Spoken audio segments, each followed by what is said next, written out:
Hi, welcome to the Engine Room podcast. I'm Millie, Marketing Manager at Finally Agency. We're a global B2B marketing agency specialising in the manufacturing and engineering sector. In our podcast, we explore strategies, techniques and tips to help marketing managers achieve their business growth goals. So we're in exhibition planning mode at the moment. Obviously we've got a few coming up, and I think a lot of people out there will be planning ahead for their shows in 2024. Obviously we've done quite a few now, me and you together, finally. Love it. So we have some, I think, common questions that we're just going to chat through and see if we can impart some exhibition wisdom onto the audience. So one of the biggest things that we think of for each show is like, what can we do at our stand that is like interactive, gets people chatting, and it just makes us stand out a little bit. So we sometimes run like a competition, or people will have something like amazing on display. What do you think, like what would you advise for people if they're trying to think of something to have on their stand like that? Yeah, so I mean, what I would sort of advise is we've done it obviously a few times. The biggest takeaway I think for us has been to always run a competition that is relevant. So either that, you know, being to your target audience, or to even the venue itself. I mean, when we did Southern Manufacturing at the airport, Farnborough Airport, we ran a competition which was to do with engineering manufacturing. We had to get them to guess the weight of a certain piece that we had CNC machined by one of our clients, and they had to guess the weight of that. But the prize was actually flying lessons, to pilot a plane, the opportunity to do that. We had some really good feedback on that, and obviously it was really relevant to the venue, so I think it sort of all tied in quite nicely. That would be sort of my piece of advice. Yeah, definitely. I think a relevant theme. Everyone loves a theme. Yeah, everyone does love a theme. I really liked when we did so it wasn't necessarily like themed to the event, but at the engineering design show last year, it was like we obviously help people grow their business through marketing. So we did like a grow your own bean sprout thing, and that was really fun to see everyone taking them home. I think as well, like for the kids as well, people would take them because their kids would love it and they can watch the bean sprout grow, and we got to see all the pictures of everyone's lovely bean sprouts. But yeah, I think it can be really difficult unless you have like a really strong product display or like a strong demonstration or something like that you offer is naturally attractive and appealing. It's really difficult to try and get people to come over and just like naturally start conversation. It can feel a bit awkward, so having something there like a game, like a competition, just makes it easier to start up conversations. And also like people will make that memory of talking to you on your stand about that thing, and associate your brand with that positive experience that they had at the show. Yeah, so that's always a good thing as well. Yeah, I'd agree. Yeah. So the next question that we had is about speaking at shows. So we usually always try and get a speaking slot at exhibitions. Why do you think that people should do that and try and get out there? So I think it's really important to like try and utilise the speaking slots that are out there. Obviously, you know, the biggest point is to make sure that you're doing a speech or a talk that again the audience finds relevant. You know, we did. Rob actually did one. Our managing director, he did one about how to generate sales on LinkedIn, which obviously in our specific sector, it's mainly business to business, which obviously a lot of prospective clients and prospective audiences are all on LinkedIn, so it's really important that that's a big part of generating sales. So that was relevant. So a lot of people attended that. We actually had people queuing out the door for that one, so that was really, really good. It also gives you a chance to kind of like show your expertise in a field, I'd say, and also promote the company that you work for as well as experts in the field that you're discussing. So I think it's really important. Definitely, but it's also, I think where people maybe go wrong is that they take it as like an opportunity to have like a 30-minute long sales pitch to the audience, and that is like no. Nobody wants to sit and listen to just a sales pitch. So I think what we always try and do is make sure that our talks have something really valuable for the audience to take away, like literally practical tips on how to grow your LinkedIn network, how to create LinkedIn ads, how to write a compelling blog post that's going to rank. Like people who come to our talks will come away with like a new skill or a new piece of information, and it's not just, you know, we never just say we're a marketing agency, we can do this, this and that, because nobody cares, frankly.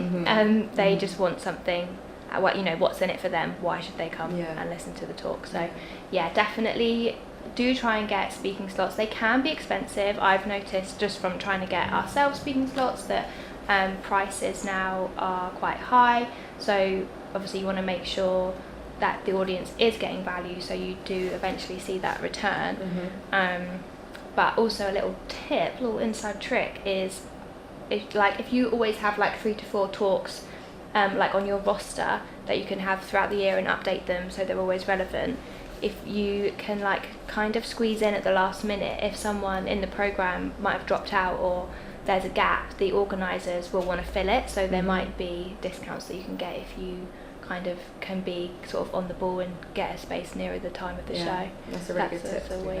I've done that a few times. I also think it's important because it's essentially it's free content for you. Like if you get a decent camera and bring it with you to the talk and film whoever's doing the talk, it's good content for your LinkedIn, or even for like a campaign that you could run and things like that. So it's obviously not free content because you have to pay for the talk, but it's another opportunity to get that content out there. And again, like position yourself as an expert. Yeah, definitely. So, yeah, it's like the talks are, it's like a trust building exercise, an awareness building exercise. You don't want to like have a room full of people who might not know you to then just bore them with a sales pitch. If you can give them that valuable content through your talk, then all of the content like that you get from the talk and from the show and like ongoing, they'll watch your talk, they'll find it really useful, they'll follow you on LinkedIn probably, or follow your company, and they'll actually be interested in what you've got to say, and it won't just be more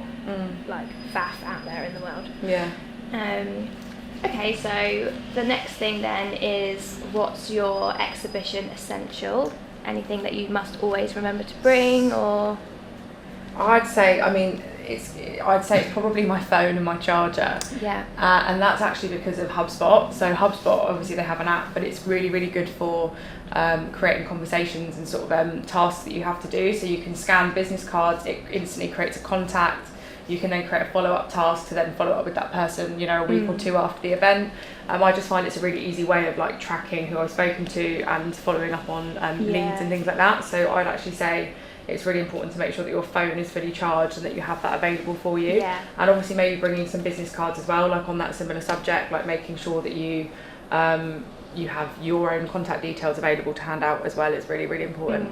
Yeah, that's such a good one as well, because I don't know if they've always charged, but the shows charge for the scanner things, like if you scan people's badges, and the HubSpot app literally does the same thing pretty much. If you scan a business card, it will automatically add that person into the CRM. You can write all the notes like on the spot about what you were talking about, for like your sales people to follow up on, or for yourself to follow up on like at a later stage, and it's for free on your phone, and you don't need to buy extra cost of the scanner at the show. Well, that's exactly exactly it. My exhibition essential is not a physical thing, but it's like to bring your best self to the show. Yeah, that's so good. So I think it's quite like obviously whenever you go to the shows, typically you're staying away from home, you're like out of your routine. You might be eating at hotels or restaurants nearby, staying up late, maybe networking, maybe getting carried away. Obviously I don't really drink, but if you've gone out for networking, you don't want to come to the show, have to be like smiley and engaging, and be really tired and grouchy and like possibly hungover, because you're not going to be putting your best self out there. It's not going to be giving a good first impression to the people who've like spent the time to come and talk to you.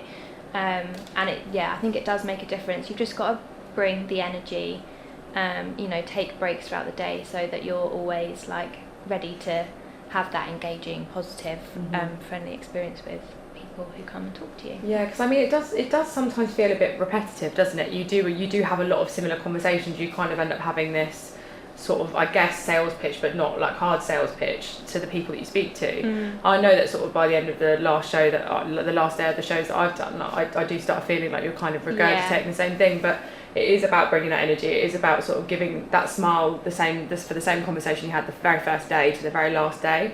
And it is really, really important, and it does make a world of difference. So it's very important. Yeah. Okay, so what are your top 3 tips for people who are planning to exhibit at an event next year? Okay, so honestly, I think mine would probably be, so my first one would be to create a checklist, so a really thorough checklist. So I'm talking about, if you need light bulbs, bring 4 and then 2 spare ones. If you need screws, write down exactly how many screws you need, plus bring spares. HDMI cables, every last detail of things that you might need. Make sure it's very thorough. I mean, it will be a long list to write, but once you've written it, obviously you can reuse it for other events as well, which is really, really handy. I'd also say to bring comfy shoes. You spend a lot of the event on your feet, and I think people don't often think about that. They wear smart shoes and things, which obviously is very, very important, but just make sure you wear your comfiest pair.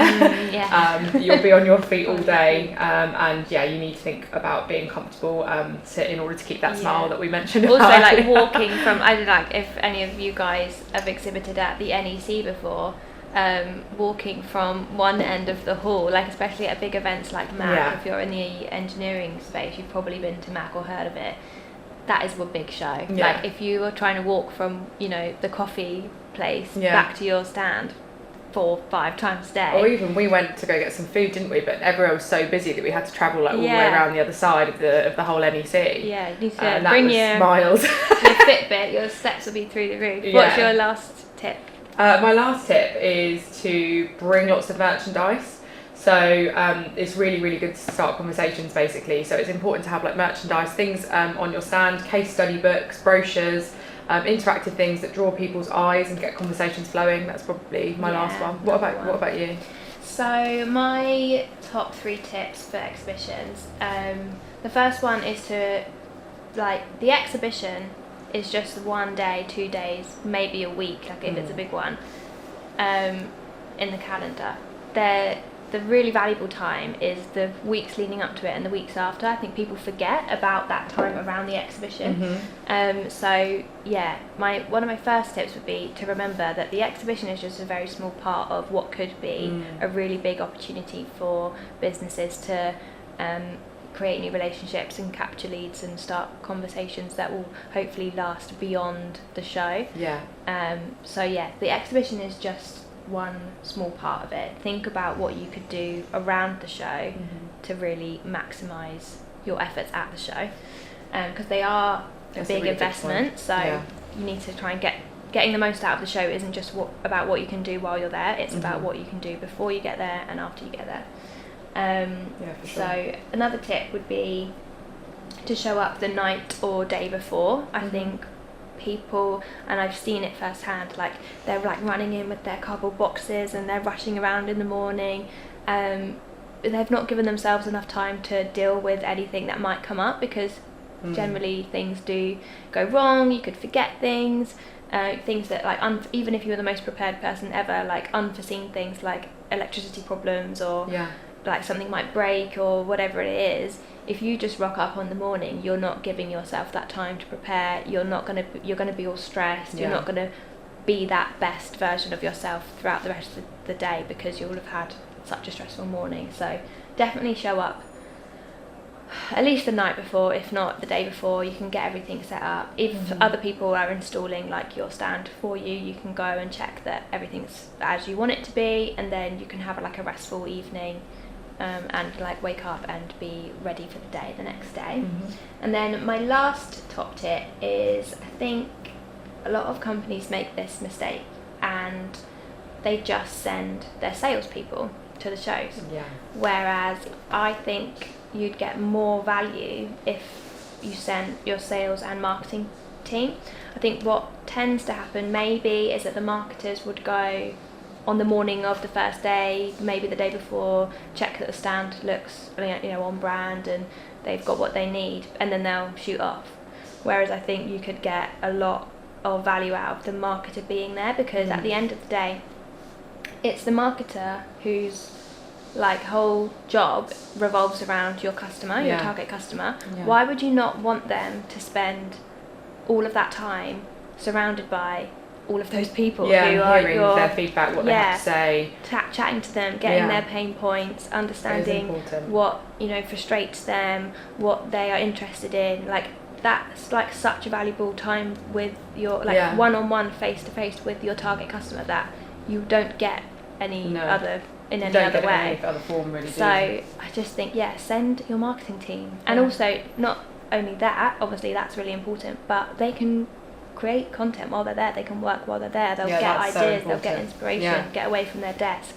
Be in the industry. Be with the people that matter to you. That kind of leads on to our next bit, doesn't it? Like with the digital marketing side of the event. So I mean the question that we had to do with that is sort of to do with taking it online. Just because it's an in-person event, it doesn't necessarily mean that it's just about networking in person. There's so much value you can get, as Millie's mentioned before, from actually going online with it, taking video content, filming things. You could do a simple poll on your Instagram being like who's got the best stand and take a few photos of some stands. You could film some talks that might be interesting to your target audience. There's lots you can do in order to sort of take the event online for people as well. It's also about obviously your own brand. It's the build up to the event, creating social media content, creating social media posts, videos, things like that to then build some traction before the event. Obviously, you could do a call to action saying we're going to be on this stand number to get people down to come and see you. Obviously filming when you're there, like I mentioned and Millie mentioned before, but obviously filming when you're there as well isn't just about posting it live on the day. It also creates content for the future as well, so create stuff for after the event, for build-ups to previous events, and things like that. So it's really important to just whip your camera out. Everyone's got one on their phones these days, so it's not too tricky. And just make sure you're filming, taking photos, everything. It's really important. Definitely, even if it's just, and so if you're one of those businesses that do just send a couple of sales people to the event, even if it's just that they take a photo and post it on their personal LinkedIn, like that should be like the bare minimum of what people do while they're at the show. But it's like I said before, the show's just like a couple of days or maybe a week. There's a whole kind of buffer either side of that, where you can really capitalise on that content creation and communication with your audience. So even using something like a Sales Navigator, the websites of these shows like publish that who's actually exhibiting, right? Who's going. They sometimes will sell, not that I recommend buying lists, but you can, if you want to, get a list of who's signed up to register to just attend the event. That's all data that you can use. You could, even if it's just sending out an email to say, hey, we're going to be at the show, we're going to be at stand, blah blah blah. Basically what you want to do is be creating all the content, target it if you can, if you want to put some money behind paid ads. Basically get content, get your brand in front of the eyes of the people going that you care about, whether it's the exhibitors or the visitors, whoever it might be, so that when they're at the show and they see your stand and they have a conversation with you, it's not the first time they've seen your brand or had a conversation with you. The ideal situation would be someone coming up to us, for example, and saying, oh, I read your white paper, I read your guide, I actually watched that video, that was really cool, and then you have something to talk about. It's a bit in the same vein as doing the competitions and the games and things. If it's so much harder to have a conversation with someone for the first time if they don't know anything about you. And it's awkward, isn't it, when you're just trying to chat, oh, hey, we do this. Blah, it sort of, blah, blah. Again, goes back to that mini pitch that you have to do. It's like, this is what we do. Whereas if they've seen your content online, soft touch points. Exactly, and they already know you once they meet you, it just makes things so much easier. And not even just at the shows, that's like with networking events and everything as well. If you can go up to someone and be like, oh, I saw your LinkedIn post on XYZ, I thought that was really cool. It just makes things so much easier. And then for the follow-up as well, if you have more meaningful conversations while you're at the show, you'll have more meaningful follow-up, whether it's through emails or like continued LinkedIn content. If you create loads of ungated content that people like build that trust and relationship with, and then they'll be more likely to be like, oh, this person or this brand is worth following, I'm going to subscribe to their newsletter, I'm going to download their whatever it is, I'm going to watch their next webinar. It's just, breaks down the wall, I think, and gets people more on side with your brand. Again, that kind of links to the next point, which is obviously about networking. It's sort of, basically it's to make connections with people before you sell. So that sort of obviously leads from what you've just said. Soft selling is far more popular these days than a hard sell. Like, I know that a lot of people will put the phone down instantly when you get sales calls, or if someone approaches you sort of, soliciting on stands and things like that, people don't tend to always respond very well to that necessarily. Obviously depending on the person, but generally soft sell, like finding those small little touch points, as Millie mentioned, like subtly flushing them with content here and there so that your brand becomes a brand that they recognise, and that's then how you develop those relationships, and someone will actually think about you as an agency, as a business, as whatever, before you've even technically tried to sell them anything. It's that if they have that need for something, your brand will pop up in their brain, because they know of you, because they've recognised you, they've seen your content, they've seen your videos, your white papers, everything like that. So that's another point. What would you sort of talk about in terms of networking at exhibitions and things like? I think you just have to kind of say yes to what's out there, because otherwise you'll go to the shows and then that'll be it.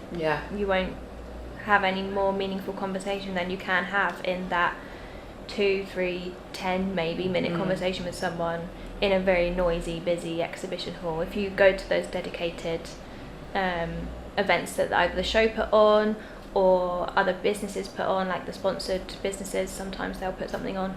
The people who are actually going to those as well are obviously in the mood to talk to people and network with people. So it's again like that barrier is broken a little bit, because the people are already in the mindset of like, I want to meet new people, I want to make new connections.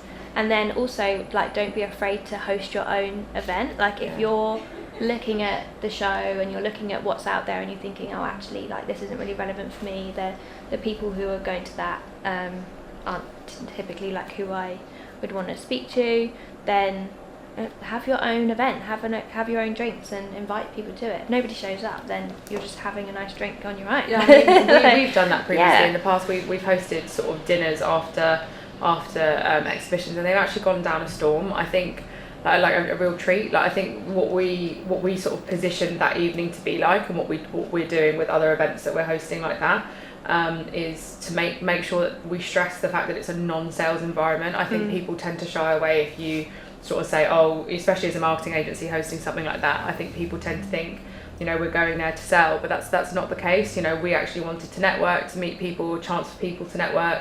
It just makes sure that we get to have a chance to hang out with some of the people that we've made connections with over the course of the events that we've attended as well, which is lovely. But it's just a chance for everyone to kind of network. I think networking is so important no matter what industry you're in. So definitely make the most out of the opportunities you kind of have when you're at these events, I think, like you said. Definitely. Okay, so what is your biggest exhibition fail over the year we've been doing? We've done maybe 5 shows now? Yeah. Any horror stories? I think it goes down to like the checklist that I mentioned before. There's a reason why I said that that's my biggest tip. It's basically, it was my first exhibition without Millie helping me to pack, because typically Millie would be there supporting me, but she was away. And I was in charge of packing everything, and I think I left like a HDMI cable or something silly, or it was the TV bracket. We have a television that we put on our stand to sort of show some of our work, and this was actually the first year that we were going to put the TV back, because we didn't use it the first couple of shows that I did. I forgot the television bracket to mount it, so we had this massive television and all the equipment to actually put the TV up other than the bracket. So I remember we sort of drove around to all sorts of places trying to find screws and brackets and things in the evening. Luckily we did sort it out, but absolutely fine, because we'd got there the day before and we could manage with it's there's so always important. something. Preparation is key though. I can't really think of any other fails we've had. Probably just like generally like forgetting things, isn't it? Like, or just forgetting cameras. Oh no, I remember that. check the floor plan, right? Oh, because right, yeah. Oh, no. at one of the shows, so we have a stand that's like pre-built, so it can only go in one orientation, and it's 4 by 3 meters. And then at one show, it was where our pitch was the wrong orientation, like the 4 meters was on the wrong side or whatever. So We'd have built it facing the the other show way. had to build like a fake wall to cover up like the back of our stand, because it would have been on show. But well, that was sorted. But yeah, Again, it was sorted again. Turning up we and turned up the night before for that one, and it's, you know, you're not always going to make it at 3 o'clock in the afternoon. Sometimes work and responsibilities and traffic doesn't allow for that. Yeah. But even if we get there at 8 o'clock at night, we're making sure we set up before, just so that we know if there's any issues and we solve those. And we have actually solved them every time. And it has been like a real team bonding experience to do that, which has been nice and stressful sometimes. Definitely. But we always have a really good time at the show. And I think that's the most important thing, really, is just to enjoy yourself. Yeah, and actually, where they put up the wall to cover the back of our stand, we got more space to put up some posters. So yeah, it was it a bit of extra out marketing well. space. That was fun.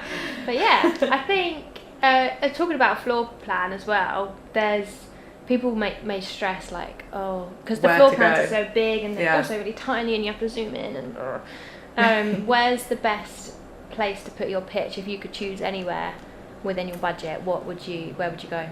So I mean, I would suggest choosing a pitch. I mean, I don't know if this is like, we have a very heavy stand. We do. We have a very heavy it's stand. It's quite niche it's to us. Solid wood. It's quite niche to us. So obviously this might not be something for everyone, but ideally somewhere near a gate where you can get in and out and unload things would be good. But generally, you know, little tips and tricks is if you see a space that you're thinking looks quite good, and you see there's a couple of brands either side of it, maybe just look those brands up if you don't already know about them, see what colour their logos are, things like that. Will you stand out in between them? Things like that is like a little sort of general idea. You know, will your stands sing between these two brands? Like, is it relevant as well? Are you in the area that sort of suits your business and what you have to offer? I think those are the sort of things. Coffee and toilets, like being near those is quite nice. I think that's a really good one you mentioned about looking at who's around you. Because if you could just blend in, and then that would be even harder for you to stand out, because it just like all look like one stand. You just want to make sure the colours are all. That's a really good tip. And I think where's the footfall? That's what I'd be looking at. Like, people say don't go near the toilets, don't go near the cafes, but that's where everyone's going to be, really. So you're going to get people walking past your show, being right. On the doors as people come in, that's always a good one. But depends on what your budget is. But I think you just have to, you don't want to be off in the corner, you know, where there's no stands around you, because if you're booking in early, it's obviously going to be hard to tell where other places have booked up. But there might be at a show where maybe they haven't managed to sell as many spaces, and then you're just kind of floating on your own in the corner. Hopefully the organisers would let you move closer to the action if that's the case. But something to be mindful of, I think. But I think that's a pretty good chat about exhibitions. We've just got to get ready to plan our next one, which is in November. We're going to be at Advanced Engineering. Do you know where we are? F140. F140. Just had to double check that one. It's F140. We're going to be there 1st and 2nd of November. And we will be at MAC in 2024 as well, which is very exciting. But thank you so much for watching our video today, guys. Thank you for joining us. If you liked this and you wanted to sort of maybe have a bit more of a written guide similar with tips and tricks similar to what we've said today, we actually do have a downloadable exhibition guide, which we will be somewhere. We will link it somewhere around here. But thanks so much for watching. If you've got any questions or anything like that, then obviously you can contact myself or Millie on LinkedIn, and we'll be happy to help you if you need us. Thank you. Bye. Thanks so much for listening to this episode. If you enjoyed it, make sure you press follow from whichever platform you're listening on so you don't miss out. And remember to download our guide, which will be linked in the description below. Hannah and I will be at Advanced Engineering in 2023. You can find us on stand F140, and we're also attending MAC in 2024, so maybe we'll see you there.